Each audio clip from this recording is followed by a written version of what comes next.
Hello. आज की video में बेसिकली हम लोग शुरू करेंगे केमिकल बॉन्डिंग, जो हमारा चैप्टर है।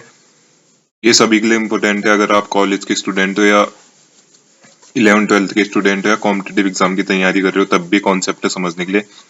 अब केमिकल बॉन्डिंग है तो इसका मतलब केमिकल रिएक्शन या केमिकल स्पीसीज से रिलेटेड होगा। ज्यादातर बोल सकते हैं कि केमिकल स्पीसीज, जिसको एटम बोल लो, मॉलिक्यूल बोल लो, आयन्स बोल लो, उनसे रिलेटेड होगा। बॉन्डिंग मतलब बॉन्डिंग, बॉन्डिंग मतलब बॉन्ड का बनना।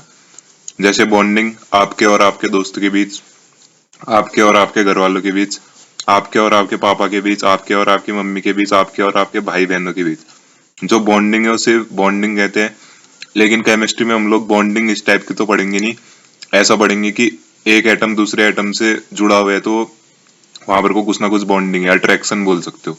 अट्रैक्शन एक तरीके से बॉन्डिंग बोल सकते हो। अब जैसे कोवलेंट बॉन्डिंग होती है हमारी, तो कोवलेंट बॉन्डिंग बेसिकली मैं अब इतना ज्यादा सिलेबस में जो है हमारे केमिकल बॉन्डिंग के लिए इम्पोर्टेंट जो है उसको बताऊंगा। और भी चीजें देखेंगे, मॉलिक्यूलर ऑर्बिटल थ्योरी, होमोन्यूक्लियर, हेटेरोन्यूक्लियर, डायएटॉमिक, जो भी हमारे मॉलिक्यूल्स होते हैं, आयंस होते हैं, एटम्स होंगे, उनके स्ट्रक्चर है, मोटी वगैरह। लेकिन फैजान से रूल ऑफ कोवलेंसी है मोस्ट इम्पोर्टेंट, तो इसको भी हम लोग एडिंग डालेंगे। कोवलेंट बॉन्डिंग समझना सबसे पहले। अब कोवलेंट बॉन्डिंग बेसिकली होता क्या है कि जैसे ये समझ लो कि आप लोग दो दोस्त हो, आप लोगों को 20 रुपए का कोई सामान खरीदना है, लेकिन आपके पास भी 10 रुपए हैं, दूसरे दोस्त के पास भी 10 रुपए हैं। तो आप लोगों ने क्या डिसाइड करा, 10 रुपए तू देगा, 10 रुपए मैं दूंगा, वो 20 रुपए की चीज खरीद लेते हैं। तो क्या हुआ बेसिकली, आप दोनों ने इक्वल शेयरिंग करके एक जो चीज थी उसको खरीद लिया और फिर जो भी करना था उसका कर लिया। तो क्या होता है, ऐसी एटम्स, मॉलिक्यूल्स, आयंस के केस में वो भी क्या करते हैं, इक्वल शेयरिंग ऑफ इलेक्ट्रॉन्स करते हैं, जिससे क्या हो जाए, दोनों को फायदा हो जाए।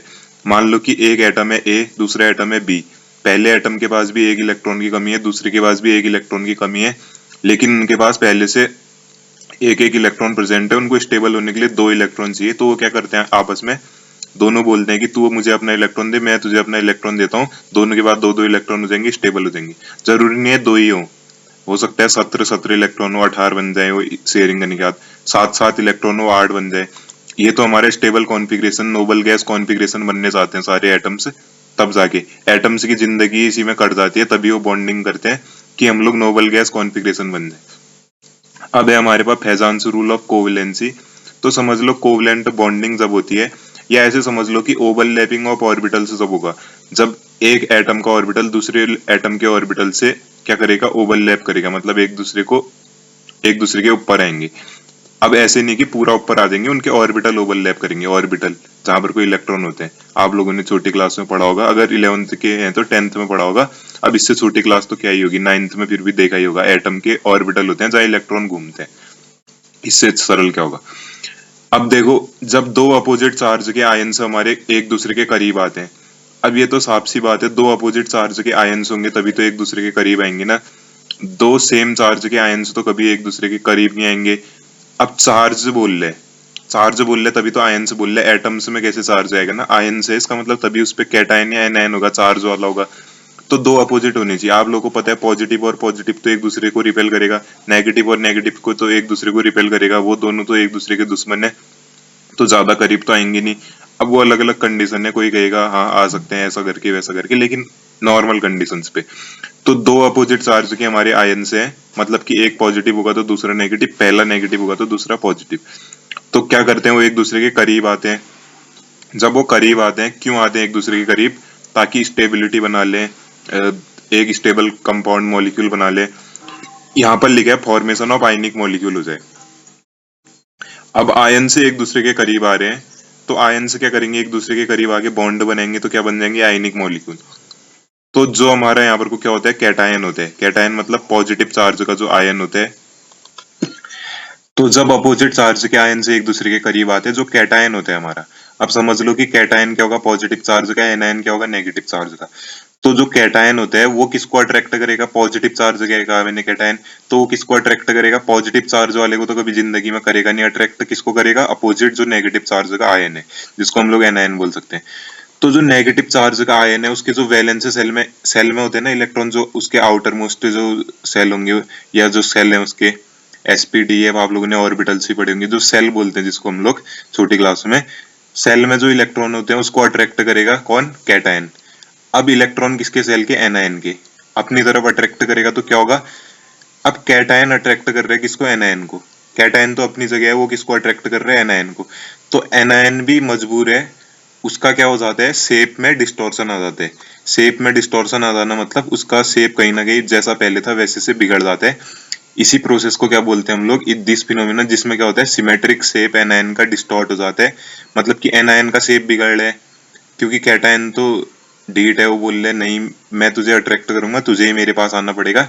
तो तुझे क्या, तेरे को अपने इलेक्ट्रॉनों को मेरे पास भेजना पड़ेगा। तो जिसकी वजह से शेप जो है एनायन का वो डिस्टॉर्ट हो जाता है, जिसकी वजह से क्या होता है? कैटायन के पास आ जाता है वो।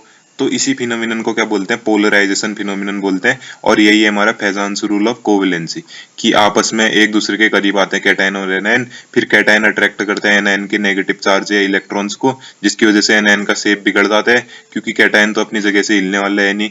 वो क्या बोलते हैं? तू ही या भाई, बहुत हो गया अब, तू या अपने इलेक्ट्रॉन दे, और आपस में आयनिक मॉलिक्यूल्स की फॉर्मेशन कर लेते हैं। इसी प्रोसेस को पोलराइजेशन फिनोमिनन कह देते हैं। क्यों? क्योंकि एक तरीके से पोलराइजेशन ही तो हो रहा है। चार्ज जो है हमारा, पॉजिटिव नेगेटिव चार्ज, पोल से बोल सकते हो उसको, तो पोलराइजेशन फिनोमिनन हो रहा है। एक तरीके से चार्ज को अपनी तरफ अट्रैक्ट कर रहे हैं, तब पोलराइजेशन फिनोमिनन। इसको समझने की कोशिश करो। देखो कैटायन छोटे से बनाए मैंने, छोटा सा कैटायन पॉजिटिव चार्ज का, ये क्या बना रखे? अब एनायन है तो इसका मतलब उसके पास न्यूक्लियस तो होगा ही ना भाई। आयन है वो, न्यूक्लियस तो होगा ही उसके पास, बस क्या होगा? नेगेटिव चार्ज ज्यादा होगा। अब कैटायन है हमारे पास छोटा सा, सिमेट्रिक शेप है एनायन का, मतलब कि अभी उसके शेप में कोई अंतर नहीं है, गोल मटोल ऐसा है वो, गोल अच्छे से बनानी है, गोल होगा। नेगेटिव चार्ज ज्यादा है, देखो भरपूर है, इस पे कम है, कैटायन है क्योंकि ये पॉजिटिव ज्यादा होगा इस पे। अब देखो न्यूक्लियस तो दोनों पे होगा, इसका न्यूक्लियस इसका न्यूक्लियस। अब ये कैटायन है तो पॉजिटिव चार्ज का, ये क्या करता है? ये अपनी तरफ खींचेगा एनायन के इलेक्ट्रॉन्स को, ये देखो अपनी तरफ खींच रहे हैं, जिसकी वजह से क्या हो जा रहा है? डिस्टॉर्ट शेप हो जा रहा है किसका? एनायन का। कैटायन वैसा का वैसा ही रहेगा, और न्यूक्लियस तो तब भी एक दूसरे को रिपेल करेंगे, वो ओवरलैपिंग होगी। अब यही है हमारा फेजान्स रूल ऑफ क्या बोलते हैं? कोवलेंसी। तो क्या बोलते हैं इसकी वजह से हम लोग क्या बता सकते हैं? पोलराइजेशन जो फिनोमिनन हुआ, जिससे क्या हुआ? पोलराइजेशन हो गया यहाँ पर को। तो फैजान ने एक रूल प्रपोज करा, जिसको क्या बोल सकते हैं हम लोग? Extent of covalency in the ionic molecule, कि कितना कोवलेंट करेक्टर आएगा, कितनी कोवलेंसी को कैसे बता सकते हैं हम लोग? कितनी ओवरलैपिंग हुई है, वो कैसे बता सकते हैं हम लोग? आयनिक मॉलिक्यूल में, which is known as Fajans rule of covalency, कि कितना कोवलेंट करेक्टर आएगा, कितनी कोवलेंसी होगी, कितनी हद तक ये कैटायन एनायन को अपनी तरफ खींच सकते हैं, कितनी ओवरलैपिंग को करा सकते हैं, कितना उसका शेप बिगाड़ सकते हैं, कितना अपनी तरफ अट्रैक्ट कर सकता है। वही हमारा फैजान्स रूल ऑफ कोवलेंसी के अंदर आएगा। अब जो फैजान्स रूल ऑफ कोवलेंसी है, वो बेसिकली दो डिफरेंट कंडीशन या कॉन्सेप्ट पे डिपेंड है, जिसको हम लोग कैसे करके बता सकते हैं। देखो एक है हमारा पोलराइजिंग पावर, और दूसरा होगा हमारा पोलराइजिबिलिटी। तो बेसिकली देखो पोलराइजिंग पावर क्या होगी? किसी भी आयन की, अब आयनिक मॉलिक्यूल बन रहे तो आयन की बात करेंगे ना, ये कैटायन ये एनायन, क्योंकि हम लोग मॉलिक्यूल्स की बात तो कर ही रहे हैं, मॉलिक्यूल तो पहले से ही स्टेबल, वैसे भी चार्ज वालों की बात कर रहे हैं, तो आयनिक मॉलिक्यूल तभी तो बनेगा ना। तो देखो पोलराइजिंग पावर में क्या होता है बेसिकली, कि किसी भी आयन की डिस्टॉर्शन करा देना किसी दूसरे आयन के सिमेट्रिक शेप में, उसको क्या बोलेंगे? Polarising power. ध्यान से सुनना दोबारा से, एबिलिटी और पावर, किसी भी आयन की ऐसी क्षमता या शक्ति जिससे वो क्या करा दे? दूसरे अपोजिट चार्ज के आयन को क्या करा दे? डिस्टॉर्ट करा दे, उसका शेप क्या करा दे? बिगाड़ दे।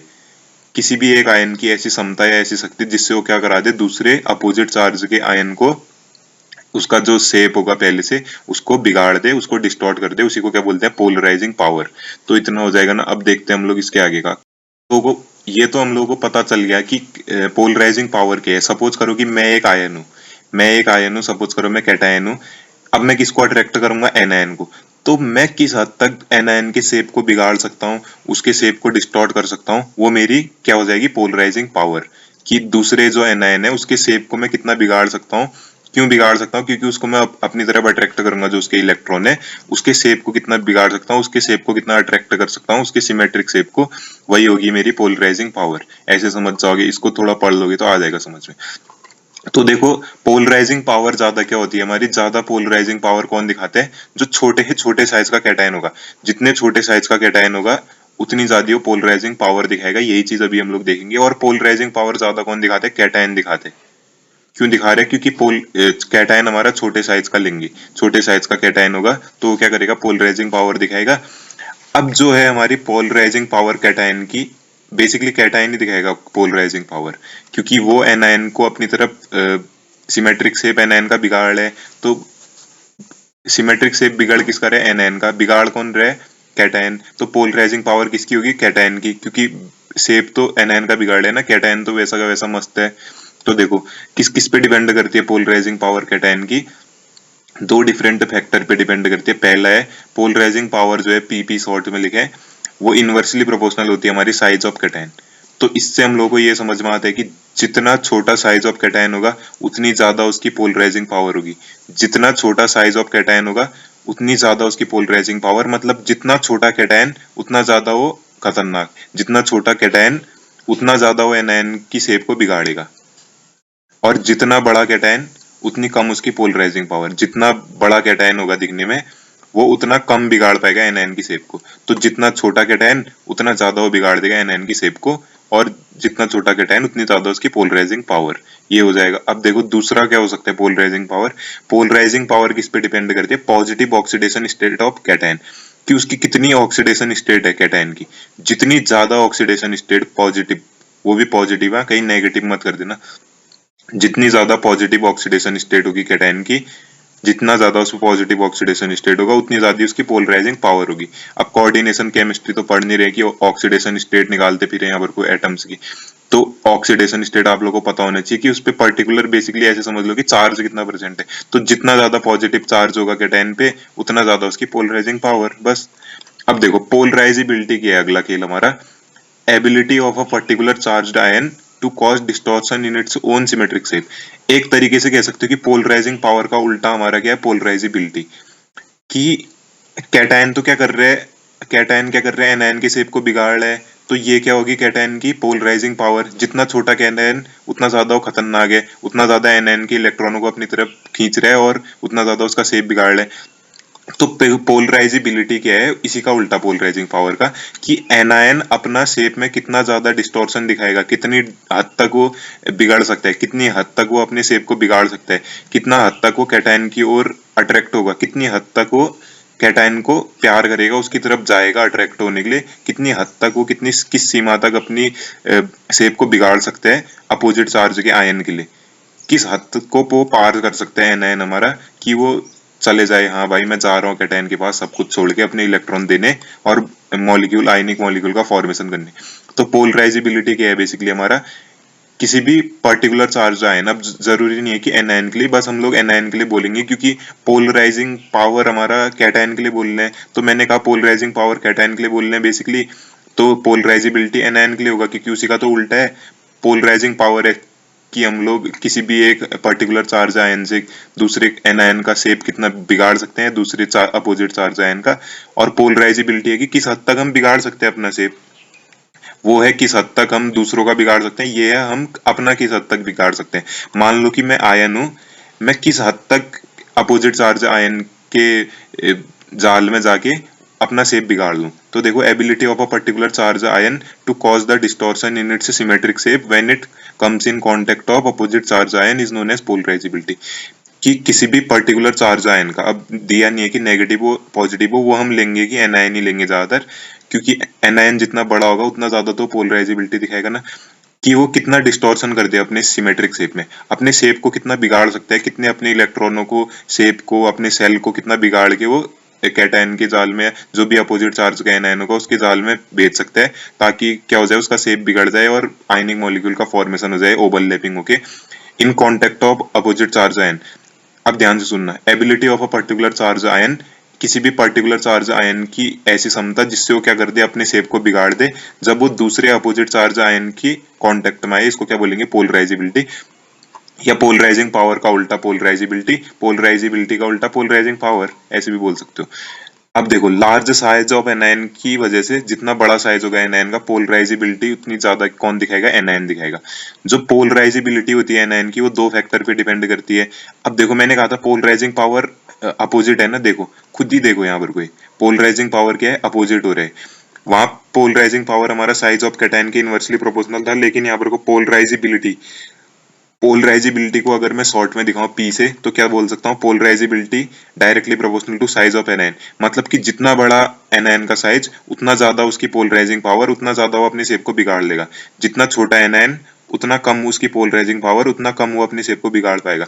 ऑल पोलराइजिबिलिटी क्या है हमारी, एक तो साइज ऑफ एनायन पे डिपेंड कर रही है कि जितना बड़ा साइज ऑफ एनायन उतनी ज्यादा उसकी पोलराइजिबिलिटी, और दूसरा पोलराइजिबिलिटी किस पे डिपेंड कर रही है, negative oxidation state of anion. मतलब कि जितना ज्यादा नेगेटिव चार्ज या जितनी ज्यादा नेगेटिव ऑक्सीडेशन स्टेट एनायन की होगी, या किसी भी पर्टिकुलर चार्ज आयन की होगी, जरूरी नहीं है एनायन ही हो। एनायन इसलिए ले रहे हैं क्योंकि ज्यादातर हम लोग यहाँ पर को कैटायन और एनायन के बीच में खेल रहे हैं। तो पोलराइजिबिलिटी क्या है हमारी, negative charge negative oxidation of anion पे डिपेंड करती है। जितना ज्यादा नेगेटिव ऑक्सीडेशन स्टेट, उतना ज्यादा पोलराइजिबिलिटी, उतना ज्यादा उसका शेप बिगड़ेगा, उतना ज्यादा वो कैटायन के जाल में जाएगा वहां बॉन्ड बनाने के लिए, ओवरलैपिंग करने के लिए।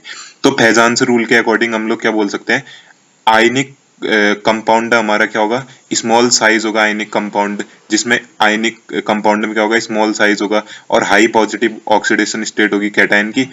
सबसे पहली बात तो फैजान्स रूल के अकॉर्डिंग अब क्या हो जाएगा, आयनिक कंपाउंड कब बनेंगे, जब स्मॉल साइज होगा कैटायन का और हाई पॉजिटिव ऑक्सीडेशन स्टेट होगी। मतलब कि जितना छोटा कैटायन और जितनी पॉजिटिव ऑक्सीडेशन स्टेट उसकी ज्यादा, अगर वो जाएगा लार्ज साइज ऑफ एनायन के साथ और high negative oxidation state of anion के साथ, तो वो क्या करेगा, ज्यादा से ज्यादा कोवलेंसी को क्या देगा, ज्यादा से ज्यादा कोवलेंसी को जन्म देगा। वहां ज्यादा से ज्यादा वहां कोवलेंसी होगी, ज्यादा से ज्यादा वहां आयनिक कंपाउंड का फॉर्मेशन होगा।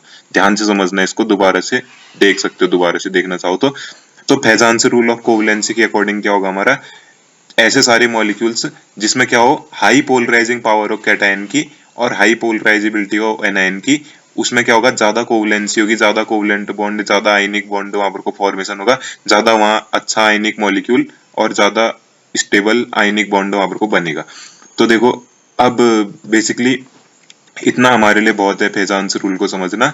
आप लोगों को क्या करना है, इसको पढ़ना है थोड़ा सा, फिर इसके बाद हम लोग आगे के टॉपिक देखेंगे, एप्लीकेशन ऑफ फैजान्स रूल, एमोटिव जो भी है, कंपैरिजन ऑफ ये सो, ठीक है। Application of Fajans rule next part में देखेंगे। आप लोगों को क्या करना है, इसको प्रिपेयर करना है। अगर कुछ भी कहीं भी समझ में आया या कुछ भी डाउट है तो मुझसे पूछ सकते हो, और अगर आप लोगों को अच्छी लगी वीडियो तो अपने दोस्तों के साथ शेयर करना। Thank you.